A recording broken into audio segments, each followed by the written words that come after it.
Hello tout le monde. Salut à toutes, salut à tous, bienvenue sur le live. Comme d'hab, on est ravis de vous retrouver. On est vendredi, donc demain il n'y aura pas de live. Le samedi soir, il n'y a pas de live. Par contre, il y aura bien un live dimanche, mais pas à 20h, à 10h. Voilà, pour le petit rappel. On espère que vous allez bien. Ce soir, on va parler avec vous d'un problème qu'on voit très souvent au niveau des pros qu'on accompagne, qui est celui où il y a parfois des clients qui s'engagent pas correctement dans le process d'accompagnement. Il y a parfois des clients qui annulent au dernier moment, qui payent pas, qui paient en retard, qui abusent en fait de la gentillesse du professionnel. Et c'est un peu chiant en fait, parce qu'un client qui s'engage pas, c'est un client qui n'a pas de résultat. Et puis vous, d'un point de vue entrepreneuriat, d'un point de vue chiffre, d'un point de vue légitimité, crédibilité, ça vous impacte aussi. Donc ce soir, on va parler de ça. Et j'ai une bonne ou mauvaise nouvelle en fonction de Ça comment vous dépend. vous positionnez dedans exactement. Euh, la nouvelle, c'est que ce live, il n'est pas là pour pointer du doigt les clients, les patients. Le live, il est là pour vous dire que si ces personnes-là, elles abusent de votre gentillesse, qu'elles payent en retard, qu'elles viennent pas, eh ben, le problème, il vient de vous.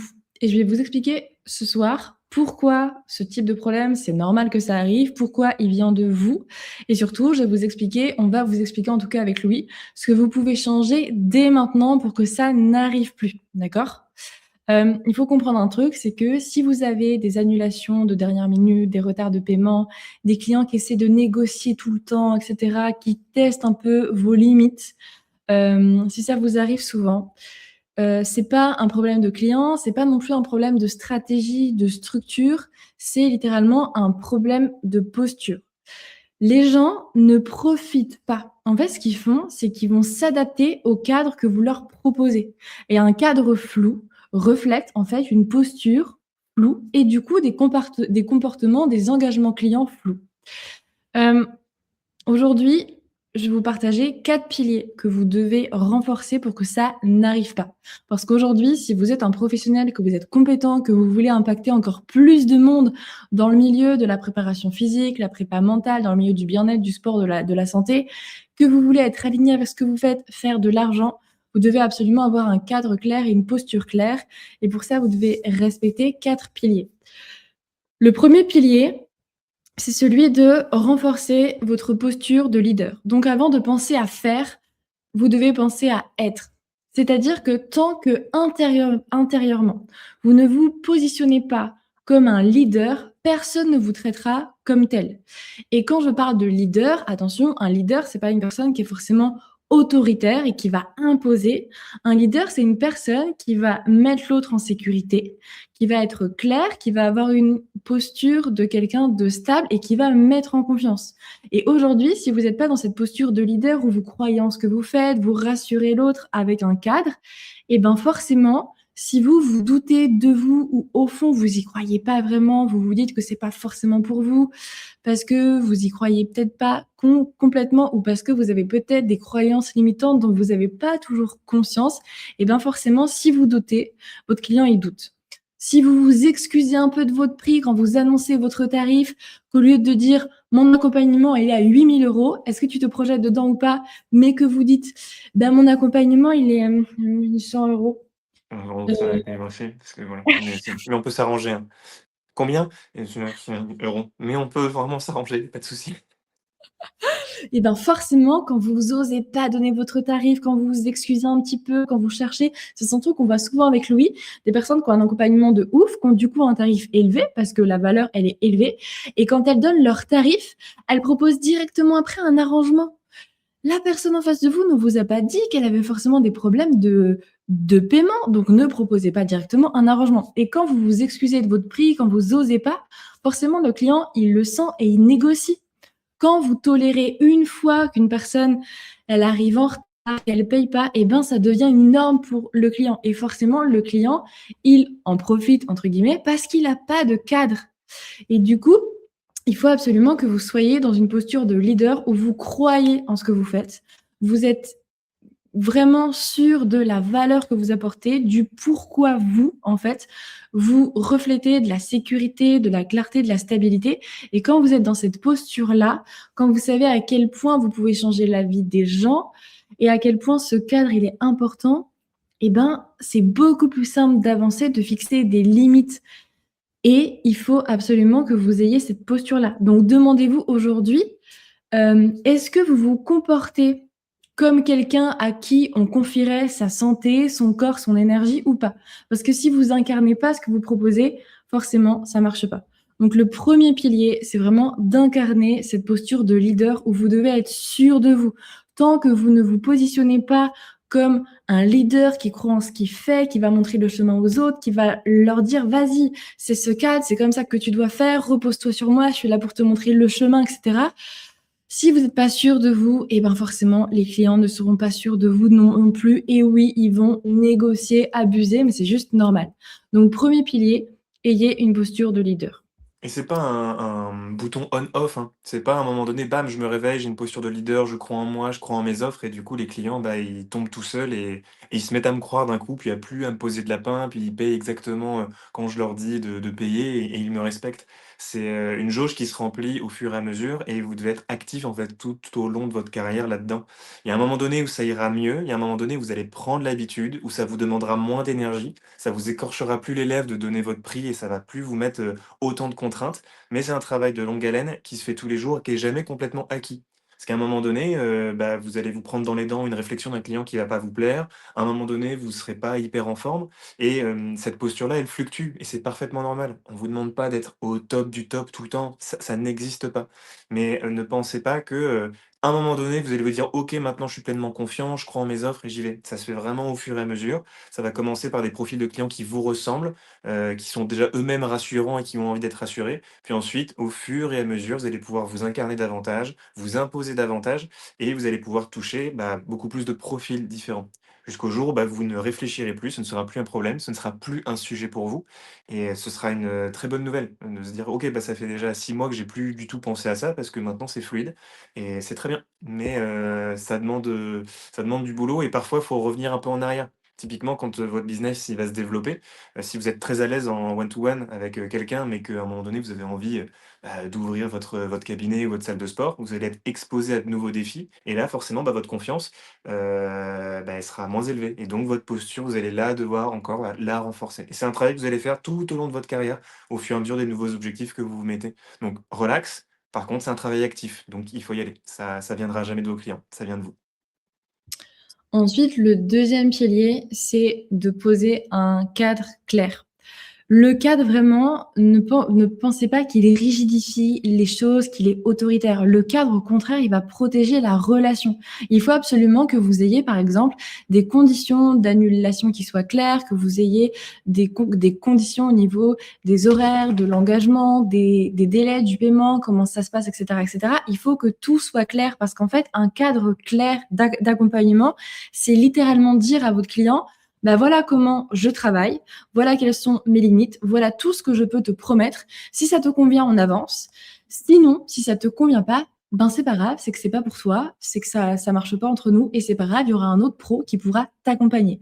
C'est pas un rejet de mettre un cadre, c'est pas être un méchant, c'est littéralement une manière de protéger votre travail, votre énergie aussi, parce que littéralement, quand vous avez des clients qui annulent, qui abusent, qui viennent pas, etc., qui s'engagent pas correctement dans le process, ben vous à côté, vous êtes obligé de relancer, de leur courir après, de renvoyer des messages pour que les clients fassent les exercices, etc. Et c'est pas viable en fait au long terme. En plus, surtout si vous êtes compétent, si vous êtes diplômé, si vous avez une expertise en neuro, en kettlebell, en réhab, etc., etc., et que vous vous prenez la tête avec des clients qui s'en moquent un peu et qui abusent de vous parce qu'ils n'ont pas de cadre, et ben c'est chiant de les relancer à chaque fois.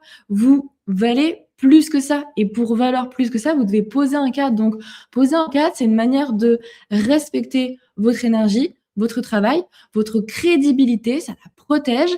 Et puis, ça protège et ça respecte aussi le client qui est en face de vous. Dites-vous bien que si vous voulez travailler avec des clients engagés, le fait de savoir que vous avez un cadre, ça les rassure énormément et ça montre votre professionnalisme. Donc, vous devez absolument poser un cadre, vous devez avoir des limites claires, vous devez savoir absolument où est-ce que sont vos limites, où est-ce, parce que oui, évidemment, on peut s'arranger typiquement avec Louis, notre accompagnement, il est autour des 10 000 euros. On est conscient qu'il y a des personnes pour qui c'est compliqué de payer 10 000 euros d'emblée dans l'accompagnement. C'est pour ça qu'on peut proposer des paiements en plusieurs fois, mais jusqu'à un certain point. Notre limite, par exemple, une personne qui nous dit ah ben je veux bien venir dans l'accompagnement, mais je paye en 50 fois. Pour nous, c'est pas OK. Donc, vous pouvez vous arranger, etc., mais dans la mesure où vous connaissez vos limites, ce qui est vraiment OK pour vous. Donc, il faut absolument poser un cadre clair parce que ça va vous protéger, ça va conserver votre énergie et ça va rassurer, ça va respecter le client que vous avez en face de vous. Et c'est super important de vous poser cette question-là de quelles sont mes limites parce que ça vous rend beaucoup plus légitime et ça vous empêche en fait d'avoir des clients qui abusent. Tant que vous n'avez pas de cadre clair, et ben forcément vos clients vont abuser. Et souvent, j'ai tendance à dire que il n'y a pas de personnes trop gentilles parce que souvent on entend de oh je suis trop gentil, mes clients ils abusent, je leur donne ça, ils prennent ça, etc. Je lui ai dit qu'il pouvait me payer plus tard ce mois-ci, mais en fait, ça fait 2 mois qu'il m'a pas payé, etc. Mais c'est normal et vous n'êtes pas trop gentil. Vous manquez juste de confiance en vous, de légitimité et du coup, vous n'osez pas poser un cadre clair. Donc, pour poser un cadre clair, regardez ce en quoi vous êtes bon, regardez dans quoi vous excellez d'un point de vue professionnel, mais d'un point de vue aussi humain et posez vos limites vraiment parce que ce sont vos limites, c'est le cadre qui va faire que les gens vont s'engager correctement dans le process et c'est ça qui va faire que vous allez attirer des clients engagés. Donc, il faut absolument poser un cadre. Et toi, D'accord. d'ailleurs, Louis, tu as eu une histoire avec ça où j'aime bien dire le jour où tu es devenu un connard, mais c'est pas vraiment ça en Non, fait. mais oui, c'est un peu ça. Bah, j'ai un peu appris à la dure, hein, le fait que poser un cadre, c'est vraiment, proposer une feuille blanche, en fait, à son client, au sein de laquelle il va pouvoir s'exprimer, développer, son corps quand on est coach ou juste de renforcer, quand vous proposez un service, le cadre que vous fixez, c'est la feuille blanche au travers duquel votre client, vous allez pouvoir l'accompagner. Moi, je l'ai appris un peu à la dure parce que, j'ai, commencé le métier, bon, ça fait déjà 10 ans maintenant. Mais, moi, avant de m'associer avec, toi, Sid, j'animais des formations pour des grands groupes, des grandes entreprises et les personnes que j'avais en face de moi, c'était des employés, qu'ils soient vendeurs ou managers et c'est des personnes qui, à la base, n'avaient pas choisi, en fait, de venir en formation. Moi, j'ai vendu la formation à l'entreprise, parce que l'entreprise la trouve cool et propose ensuite cette formation à leurs employés. Donc moi, j'ai entre 3 et 5 personnes dans mes sessions de formation et la plupart du temps, c'est des personnes hyper opérationnelles dans leur métier, c'est des vendeurs, des managers mais qui ont pas spécialement envie, en fait, de venir en formation. Donc moi, j'ai toujours eu un travail un peu de développement de confiance et de séduction un peu à faire, parce que généralement, les gens, ils arrivaient dans mes formations en faisant la gueule, en disant: «Oh là là, on fait des formations toute l'année, ça va être chiant». Donc il fallait vraiment que j'avais un gros taf à faire pour que, ils soient contents d'être là et je m'en suis sorti, longtemps comme ça, en étant cool, sympa, en leur vendant moi-même la formation et puis après, entre 20 minutes et 1 heure à briser la glace, ils ont compris que la formation allait être chouette, tu mets une bonne ambiance et ensuite tu peux commencer à bosser. Et en fait, je me suis rendu compte que, à un moment donné, ça suffisait pas, quoi. Déjà moi personnellement, je me suis rendu compte que j'avais cette tendance à vouloir absolument plaire. Je pense qu'au début, c'est un peu normal quand t'as pas trop confiance en toi. Tu fais pas la différence entre l'accompagnant, le formateur, le professionnel et Louis, la personne. Et du coup, je me suis dit: «Si les gens, ils aiment bien mes formations, ça veut dire qu'ils vont bien m'aimer». Il fallait que je sécurise mon ego parce que j'avais pas confiance en moi, donc je faisais le mec sympa. Et ça marchait, 95 du temps. Mais en fait, je me suis rendu compte qu'en faisant le mec sympa, je devenais aussi un peu complaisant et finalement je j'aidais pas complètement les personnes que j'accompagnais. Parce qu'il y avait des moments, il y a certaines personnes qui avaient besoin, d'entendre les choses. Et que parfois être dans la séduction, c'est bien, mais être trop dans la séduction, trop dans le confort, trop dans la complaisance, ça empêche aussi des gens d'avancer. Et je dis que je l'ai appris à la dure parce qu'il y a 2 ans, j'ai, animé une formation pour un client dans une entreprise dont je tairai le nom et la formation se passait pas bien. Il y avait un gars particulièrement qui était compliqué. J'anime des formations où j'utilise beaucoup, la mise en situation. J'ai ma caméra et je mets en situation la personne qui est en face de moi. Et c'était un public de managers que j'avais et j'ai créé, volontairement pour chaque sketch une situation un peu compliquée où, la personne en face de moi, je la mettais un petit peu en porte-à-faux, je la piquais un peu Et le gars, en l'occurrence, était ultra misogyne et il, détestait justement être mis en porte-à-faux. Il supportait pas. Lui, dans sa tête, il savait tout, il avait tout compris. Moi, je le piquais un peu au vif en lui posant des questions auxquelles c'est impossible de répondre et en plus, je lui disais, bah, que, bah, les filles, elles ont trouvé une réponse, donc tu vas bien trouver une réponse aussi. Ça l'a agacé fort et quand j'ai coupé la caméra, j'ai cru qu'il allait devenir fou, le gars. Vraiment, il s'est levé de sa chaise, il était pas bien. Et il a commencé à me parler, tu sais, à mettre un peu la pression, c'était un peu délicat, donc j'ai essayé de temporiser. On est allé manger, parce que l'objectif de cette formation-là, c'est qu'il y avait 5 personnes, je les mettais en situation, on les filmait et l'après-midi, on allait débriefer la vidéo. C'est-à-dire qu'on faisait de l'analyse de langage non verbal, on regardait justement les stratégies de défense qui étaient mises en place, pour leur métier de manager et en fait, le gars avait pas capté que l'après-midi, on allait voir la vidéo et quand il a capté qu'on allait le voir rater quelque chose et de pas savoir répondre, sachant qu'il y avait des filles à qui je lui avais dit: «Bah, elles ont trouvé les bonnes réponses». Le gars, il a complètement vrillé. Il a commencé à devenir un peu agressif, à balancer des petites phrases du genre: «Ouais, t'inquiète, ouais, ta caméra va passer par la fenêtre». «Ouais, d'accord, c'est un peu étrange». Puis il devenait un peu agressif. Il m'a montré des vidéos de lui qu'il y avait sur YouTube où il faisait des arts martiaux. Il me dit: «Moi, je suis ceinture noire, tu sais?» OK, ça marche. Donc je sentais vraiment la pression qui commençait à monter. Ça mettait vraiment un climat qui était bizarre et j'ai eu beau essayer de l'amadouer, d'essayer de faire le Louis sympa, le Louis cool et gentil, ça a vraiment pas fonctionné et le moment vient dans l'après-midi où il faut regarder les vidéos et je sens qu'il est encore en pression et à un moment donné, bah, moi j'ai craqué et je lui dis: «Écoute, maintenant on arrête, tu commences à me faire chier». Je lui ai vraiment parlé comme ça. Ça faisait déjà 2 heures que j'essayais de rattraper le coup, il commençait vraiment à mettre une ambiance délétère là dans la salle et je lui ai dit: «Tu es majeur, tu es un grand garçon, la porte elle est grande ouverte, si tu as pas envie de rentrer, si tu as pas envie qu'on te voie et si tu veux abandonner maintenant, écoute, moi je suis payé pareil donc vas-y, sors, il y a pas de souci, prends tes responsabilités». Le gars, c'est alors là, je le dis en mode, genre j'ai géré, mais je pense que je devais avoir une voix un peu plus tremblante et je devais pas être, hyper assuré parce que j'étais dans le sympathique et j'avais le cœur qui tapait fort. Le gars s'est levé, il est venu vers moi, bah, j'ai bien flippé, j'étais prêt à me barrer en courant. Il m'a tendu la main, il m'a serré la main, il est parti et je l'ai jamais revu. Il est sorti de la salle. Vraiment, il s'est barré de la salle de formation et je l'ai pas revu depuis. Bon, j'ai prévenu du coup les responsables, bref, je vous passe les détails. Donc moi j'étais, je pense avoir des grosses gouttes de sueur comme ça, en me disant: «OK, ça y est, fallait que ça arrive à un moment donné». J'ai viré quelqu'un de la formation où le mec est parti et du coup j'étais vraiment désolé: «Ah mince, oh là là, j'ai raté un truc, ça va pas être possible». J'ai fermé la porte derrière et c'est là que la formation en fait a vraiment pu commencer. Les 4 personnes qui sont restées m'ont remercié en fait d'avoir fait ça. On a débriefé un peu, on a laissé poser le truc parce que c'était assez fort, on a fait une petite pause. Mais ensuite tout le monde a dit que, bah, il commençait vraiment à plus en pouvoir, que le gars était vraiment insupportable, que c'était bizarre. Il y avait une des personnes de la formation, d'ailleurs une des filles en l'occurrence, qui se sentait vraiment en insécurité, qui était pas à l'aise du tout et en fait en remettant en place ce cadre-là, en définissant vraiment en sévissant quoi, en disant: «Stop», ça a permis vraiment à la formation de se lancer et bah, j'ai pu faire moi mon boulot correctement et en face, bah, les 4 personnes qui restaient, on a fait la formation, nickel quoi. Le lendemain, je l'ai revu, il s'est excusé et puis il a demandé s'il pouvait revenir en formation. J'ai dit: «Bah non, tu sors une fois, c'est fini, tu rentres pas après». Mais en fait, ce que ça a déclenché chez moi à ce moment-là, c'est que je me suis rendu compte le mec pouvait pas me saquer après, j'ai eu des échos ensuite: «Oh là là, il parle vachement mal de ta formation». Ça me fait une belle jambe en fait et je me suis rendu compte que oui, tu peux pas plaire à tout le monde et en fait en ayant fait ça, j'ai gardé en tête ce moment où, bah, se mettre en opposition finalement ça peut aider aussi et depuis, je suis un peu moins complaisant dans mes formations et assez rapidement je définis dans ma tête: «OK, qu'est-ce que je tolère? Jusqu'à où est-ce que je le tolère? Et à quel moment est-ce que je dis stop?» Donc là évidemment j'ai dit stop, trop tard, j'aurais dû intervenir plus tôt, ça c'est l'expérience qui me l'a appris. Mais maintenant, même sans aller dans des extrêmes comme ça, quand je sens que j'ai une personne qui est un peu trop complaisante en formation, ou qui dit: «Oui, ça je sais, c'est bon, j'ai compris, je suis le plus beau, je suis le plus fort». Il y a des moments où j'hésite pas à lui rentrer dedans dans le dur, mais à dire: «OK, bah, maintenant on peut peut-être essayer d'enlever les masques, essayer d'aller regarder un peu ce qui se passe dans le fond» et j'hésite beaucoup moins à être un peu plus bousculant pour certaines personnes qui effectivement ont besoin de ça. Parfois ça fonctionne pas, mais je sais qu'aujourd'hui j'ai de bien meilleurs résultats.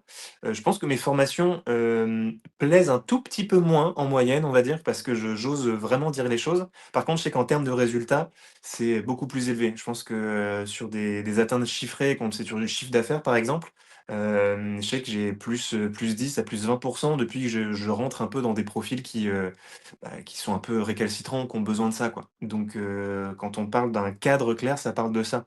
Qu'est-ce que ça permet? de mettre ses limites, qu'est-ce que ça protège? À la fois pour moi en tant que professionnel et auprès de mes clients. Qu'est-ce que mes clients du coup, bah, peuvent se permettre de faire quand ils savent que, bah, en face le professionnel il a, les épaules solides pour les accompagner, quoi.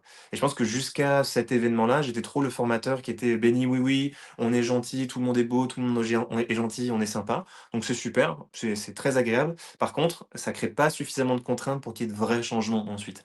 Donc, une fois que ton cadre il est clairement défini, c'est dur de le faire dans l'action, mais toi avant définis ton cadre, exactement ce que tu veux et ce que tu ne veux pas, ce que tu tolères et ce que tu ne tolères pas, et ensuite ton business il va pouvoir, bah, vraiment avancer avec tes limites. Et je terminerai juste en ressortant une phrase que mon père disait beaucoup, que j'ai mis beaucoup de temps à comprendre. Il disait, «On ne respecte que les gens qui disent non». Et j'ai vraiment mis du temps à la comprendre parce que je me suis dit: «Non, tu peux très bien respecter quelqu'un qui dit oui à tout, s'il a une bonne forme, s'il est dans l'écoute, s'il est dans la compréhension». Et c'est vraiment le jour de cette formation-là où j'ai dû dire stop que j'ai compris ce que ça voulait dire. En fait, il n'y a que lorsque les gens dépassent vos limites que vous avez vraiment l'occasion de pouvoir expliquer où sont vos limites. Tant que les gens sont si c'est il y a un cercle, vous êtes au centre, ça c'est le cercle de vos limites. Tant que les gens font et disent des choses qui restent, dans votre cercle, qui restent dans ce que vous tolérez, vous n'avez pas à leur dire non, vous n'avez pas à poser de limite. Mais c'est justement quand quelqu'un vient dépasser cette limite-là, que vous pouvez dire: «OK, ça je le tolère pas». Et on ne respecte que les gens qui disent non, ça veut dire qu'on ne respecte que les gens qui sont capables de poser des limites. Parce que ça permet aux gens ensuite de se responsabiliser. Vos clients, ils vont se responsabiliser. Soit ils n'acceptent pas le non et ils se barrent, c'est très bien. Soit ils le comprennent, ils le respectent, ils reviennent à l'intérieur du cercle et là, le boulot, il peut commencer. Et c'est comme ça que vous pourrez accompagner n'importe qui en définissant des limites claires. Parce que ceux qui ne respectent pas vos limites et qui n'ont pas envie de les respecter, vous ne voulez pas les côtoyer, que ce soit dans le pro ou dans le perso. Merci pour ton partage. J'aime bien quand tu racontes cette histoire, elle me fait rire. Juste, j'ai juste une question qui a rien à voir. Quand tu as dit que du coup, les personnes faisaient enfin, les entreprises faisaient augmenter leur CA de 10 à 20, tu parles des personnes que tu accompagnais avant qu'on Ouais. bosse ensemble? Ouais, ouais, OK, c'est OK. des dans les comme j'ai que des formations chiffrées, vu qu'on a un processus qui est certifié Qualiopi, je suis obligé d'apporter des preuves de l'efficacité de la formation. Et en gros, sur les formations, vente, depuis que je pose un cadre plus clair et que j'ose dire: «Bon, bah, là, c'est stop, maintenant il faut se bouger» ou que je m'affirme plus, bah, en moyenne, l'augmentation des ventes que font les, commerciaux que j'accompagne, elle a monté d'environ entre 10 et 20 en fonction des profils. Sur les, en comparaison d'il y a 5 ans et maintenant. Alors il y a une partie qui est due au fait que, bah, je me suis amélioré, j'ai amélioré mon process et mes outils, mais il y a une part non négligeable que j'attribue vraiment au fait que, bah, je dis pas oui à tout. À un moment donné, quand quelqu'un fait de la merde, avant je pouvais dire: «Oui, oui, oui, c'est très bien». Maintenant je dis: «Non, ça c'est de la merde. Il faut que tu changes ta façon de faire parce que ça ne fonctionne pas». C'est là-dedans où il y a j'ai remarqué une augmentation qui va jusqu'à, ouais, plus 20 sur les ventes pour les publics de vendeurs. OK, OK. Oui, oui, c'est en fait, c'est juste que je me demandais, mais de quoi ils parlent? Parce que je me suis dit: «Est-ce qu'ils parlent de nos accompagnements?» parce que cette année, on a littéralement des personnes qui ont doublé leur CA. L'an dernier, Louis, il a fait fois 3. Je me suis dit: «Mais quelqu'un qui triple son chiffre d'affaires, ça fait 20 bah non, Le plus c'est pas 20 non, c'est plus 200. Non, non, c'est plus 20 sur des commerciaux, type, grande OK. distribution qui ont un produit spécifique, mais c'est pas leur entrepreneuriat et ils ont des D'accord. marges de manœuvre, en fait, qui sont beaucoup moins élevées, qu'un entrepreneur indépendant qui lui, bah, effectivement, peut faire un pour le coup, effectivement, fois 3 donc c'est, 200 200 de chiffre d'affaires en plus pour, des profils comme on a accompagné cette année. OK, ça marche. Ben, merci pour ton partage. Moi, ton histoire me fait beaucoup rire à chaque fois. Ouais, moi aussi, elle me fait rire maintenant. Par contre, après, je te dis, la course que j'ai fait un footing le soir, normalement, c'était endurance fondamentale. Non, pas du tout. Je me suis fait une session de force. J'ai jamais couru aussi vite. J'ai eu besoin vraiment de décharger, quoi. Le gars m'avait menacé de mort. Enfin, je dis pas les termes à fond, mais vraiment, il y a eu tu sais pas qui je suis, j'ai déjà fait de la prison. C'était vachement dur. Donc, j'ai eu besoin de décharger, ouais. Mais c'est vrai qu'à posteriori, maintenant, c'est drôle à raconter, ouais. Ouais, c'est clair. Donc en tout cas, je veux pas, faire une itération de ce qu'a dit Louis, mais effectivement, fixer un cadre. Le troisième pilier, c'est le pilier de la cohérence. Vous devez être cohérent entre ce que vous dites et ce que vous faites. Il faut comprendre que, quoi qu'il arrive, vous enseignez toujours quelque chose aux personnes qui bossent avec vous, même quand vous pensez que vous n'enseignez rien. Il y a toujours quelque chose de l'ordre de la cohérence, du mimétisme qui se met en place. Un peu comme avec les enfants qui vont souvent recopier leurs parents.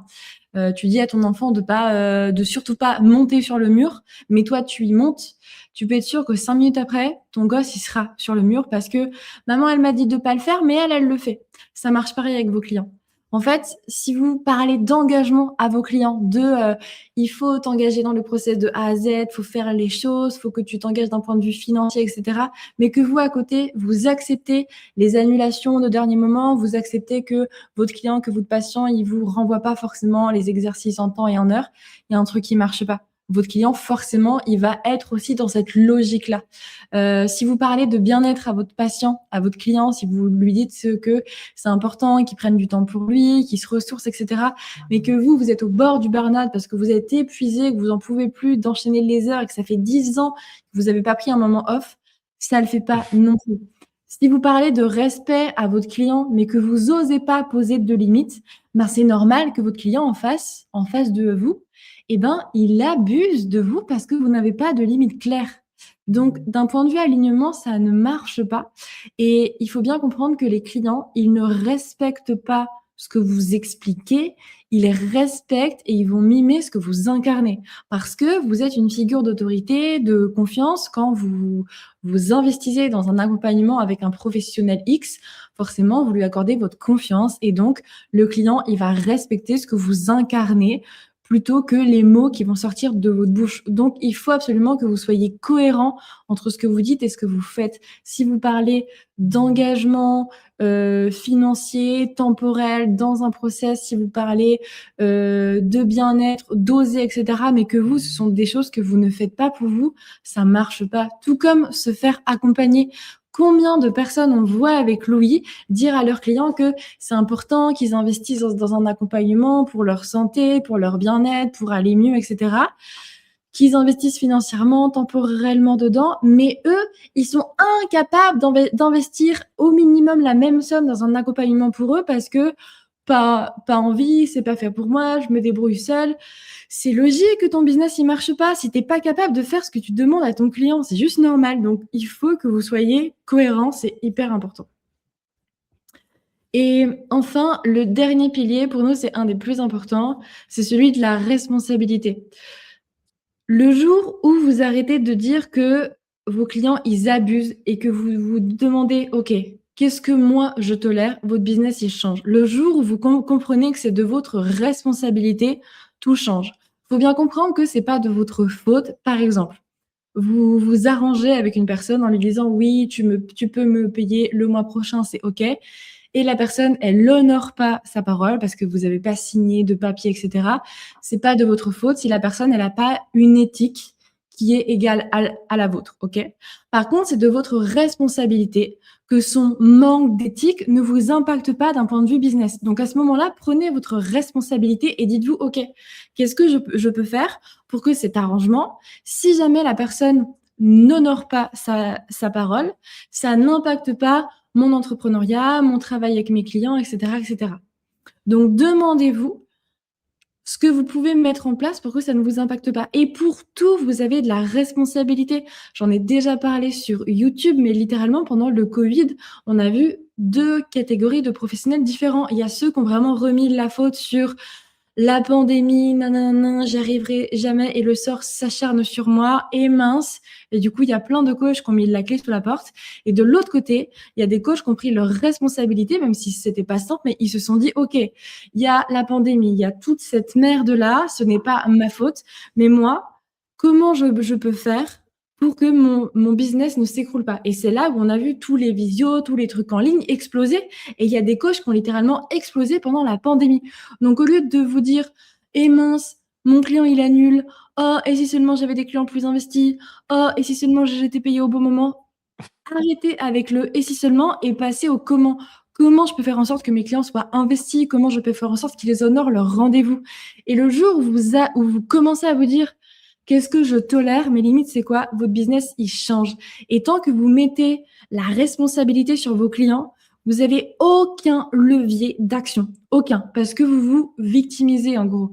Mais quand vous prenez votre responsabilité sur les choses, vous prenez le pouvoir, vous prenez le lead, en fait, et c'est vous qui gérez votre business, et c'est vous qui posez un cadre à votre client, et c'est le client qui doit s'adapter à ce cadre-là. Et si ça lui convient pas, tant pis, vous trouverez un autre client, en fait. Et c'est exactement là que la croissance, que le côté durable de votre business, il commence. Il faut absolument que vous soyez responsable de ça. Donc aujourd'hui oui?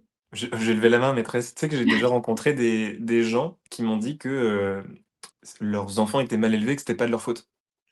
Oh Genre là vraiment, là! j'ai déjà rencontré en formation des parents, un papa qui a dit: «Puis en plus mes gosses ils sont mal élevés» et j'ai envie de et tu vraiment il avait réussi à mettre la responsabilité, ailleurs quoi. Genre de ça peut aller jusque là donc Waouh! vous baissez la pression. Vous êtes évidemment pas responsable de tout, de tout ce qui vous arrive, de l'endroit dans lequel vous êtes né, de vos parents et compagnie. Mais, ce dont on vous parle avec Sid, c'est que il y a une petite fenêtre sur laquelle vous êtes responsable. Et il y a la différence entre, bah, des personnes qui vont passer à l'action et des personnes qui ne vont rien faire. Et c'est dans cette fenêtre-là où vous pouvez agir et où vous pouvez vous responsabiliser. Donc on n'est pas en train de vous dire: «Responsabilisez-vous de tout», c'est pas ça et c'est impossible. Et c'est vraiment dans cette fenêtre où vous êtes capable d'agir dans votre entrepreneuriat, dire: «OK, ça, c'est la situation, qu'est-ce que je peux faire?» Bah, il y a ceux qui vont se dire: «Oh, moi, je peux rien faire, je me foutais dans le dos, c'est pas ma faute et puis c'est triste et c'est comme ça» et d'autres qui vont se dire: «OK, bah, let's go, c'est une contrainte, mais on va essayer d'avancer quand même et on va créer des choses». Il y a un exemple que j'aime bien donner dans le milieu de la réathlétisation parce que c'est la même chose. Même dans vos entraînements, vous êtes responsable. Moi qui travaille beaucoup avec la réathlétisation, qui suis beaucoup formée dans les RA et cetera, ça m'est arrivé de travailler avec des personnes qui avaient subi des traumas, psy, machin, machin et par exemple, si je prends l'exemple d'une personne qui a, été agressée dans la rue et qu'en est ressortie, traumatisée, ben, c'est pas de sa faute. Évidemment, on aurait aimé éviter ça, tout le monde. Et si aujourd'hui elle en ressort trop traumatisée, ben c'est pas de sa faute. Mais bah, malheureusement, c'est de sa responsabilité à elle aujourd'hui d'entrer dans un accompagnement médical, thérapeutique, psy, etc. pour aller mieux. Et oui, c'est triste, on s'en passerait bien, mais ça n'empêche que c'est de sa responsabilité de rentrer dans ce process. Et vous, dans votre business, ben, c'est exactement pareil. C'est pas de votre faute s'il y a une pandémie, si les clients ils payent pas, mais c'est de votre responsabilité de faire en sorte que ça ne vous impacte pas ou le moins possible, en tout cas si ça arrive. Donc aujourd'hui, je vous invite à vous demander 3 choses. La première, c'est: où est-ce que je manque de cadre aujourd'hui? Sur quoi je manque de cadre littéralement? Dans mes accompagnements, dans mon business, dans ce que je propose. Où est-ce que je manque de cadre? La deuxième question à vous poser, c'est: qu'est-ce que je tolère aujourd'hui que je ne devrais plus tolérer? Où est-ce que je dis oui et quand je dis oui, je sens que ça résonne pas trop, quoi. Je sens que je suis pas en accord avec mes valeurs, avec ce que je veux et que ça me dessert un peu. Donc demandez-vous, qu'est-ce que vous tolérez que vous ne devriez pas tolérer? Et ensuite, demandez-vous quelles limites très simples vous pouvez poser dès maintenant. Évidemment, vous allez peut-être avoir plusieurs réponses à, ces questions, mais allez-y point par point. Donc un point où vous manquez de clarté, c'est quoi ce point? Un point que vous tolérez, que vous ne devriez pas et ensuite un point où OK, maintenant je vais fixer une limite. Peut-être 1 sur 100, OK, mais commencez déjà par en fixer une dès maintenant. Donc vraiment, je vous invite à choisir une règle, une limite que vous allez clarifier dès maintenant, une seule et que vous allez poser dans votre accompagnement avec vos clients et c'est ces petits pas qui vont faire que progressivement, vous allez littéralement avancer dans votre business et arrêter d'avoir des clients qui annulent. Donc renforcez votre posture de leader, posez un cadre clair, soyez cohérent et puis prenez vos responsabilités, c'est hyper important. Et ce travail-là, c'est pas de la technique, loin de là, parce que écrire des conditions générales, d'annulation, c'est très simple. Mais si vous, vous y croyez pas, si vous osez pas les donner à votre client, si vous incarnez pas cette posture-là, si vous êtes pas cohérent, ça marchera pas. Donc tout ça, c'est un travail, en fait, d'identité, de posture, de légitimité. Donc si vous voulez structurer votre cadre, si vous voulez prendre votre place de leader, renforcer ça, vous devez faire un travail sur vous et ça se fait pas comme ça en un claquement de doigts. Très souvent, enfin, en tout cas, toutes les personnes qu'on a accompagnées, elles avaient besoin de prendre de la hauteur et je pense pour ce type de travail, il faut prendre de la hauteur et quand ça nous concerne nous, on a du mal à dézoomer un petit peu. Donc faites-vous accompagner pour ça. Si vous voulez aller plus loin là-dedans, on peut en parler ensemble. Si vous voulez arrêter de subir votre business, si vous voulez enfin que vos clients, en fait, ils répondent à ce que vous montrez, si vous voulez changer de posture et que vous voulez avoir des clients qui vous ressemblent et que votre business, il marche, on peut parler de tout ça ensemble. Donc, vous pouvez prendre un rendez-vous avec nous pour parler de ça dans la description YouTube. Et puis, en tout cas, moi, enfin, je pense que Louis aussi, mais je suis très curieuse de savoir quelle limite vous allez poser. Donc, vous pouvez nous la mettre en commentaire. Je suis très curieuse de savoir. Et puis, sur ce, sinon, on se retrouve dimanche à 10h. Louis, est-ce que tu as un truc à rajouter?